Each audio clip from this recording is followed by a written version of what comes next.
সংসদ ভবন এলাকায় নিজ বাসায় ভোরে হঠাৎই অসুস্থ হয়ে পড়েন প্রভাবশালী রাজনীতিবিদ আওয়ামী লীগের সাধারণ সম্পাদক ওবায়দুল কাদের।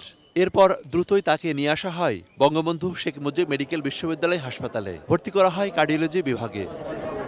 দুপুরে বিএসএমএমইউর উপাচার্য সংবাদ সম্মেলনে বলেন, ৭২ ঘন্টার আগে কিছু বলা যাবে না। এনজিওগ্রাম করে একটা স্টেন্টিং করে দেওয়া হয়, এখন তার পরবর্তীতে উনি এখন স্টেবল। সন্ধ্যায় শারীরিক অবস্থা সম্পর্কে জানাতে আরেক দফা সংবাদ সম্মেলন করেন বিএসএমএমইউ কর্তৃপক্ষ। চিকিৎসকরা জানান, শারীরিক অবস্থা আগের চেয়ে একটু ভালো হলেও তিনি আশঙ্কামুক্ত নন।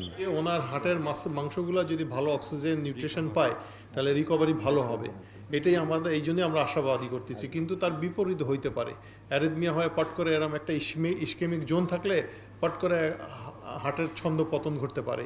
চিকিৎসকরা জানান, তার হার্টের পালস রেট বেড়েছে। সকালে মাত্র ৩০ নিয়ে ভর্তি হওয়ার পর দুপুরের পর থেকে তা বেড়ে দাঁড়ায় ৯০ থেকে ১১০-এর মধ্যে। এছাড়া হৃৎপিণ্ডে বসানো হয়েছে প্রেসমেকারও। কেউ ডাক দিলে তিনি সাড়া দিচ্ছেন।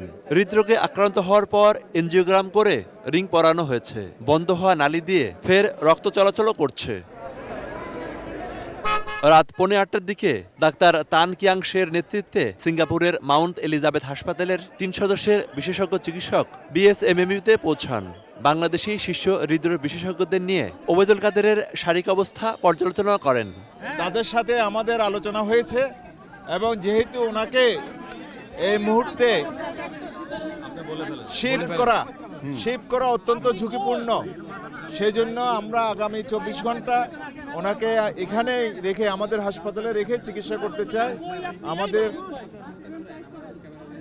কার্ডিওলজিস্ট বলেন, কার্ডিয়াক সার্জন বলেন সমন্বয়ে যারা, এবং অ্যানেস্থেশিয়া সমন্বয়ে, নেফ্রোলজিস্টের সমন্বয়ে যে গঠিত টিম, মেডিকেল বোর্ড, তাদেরও মত এক।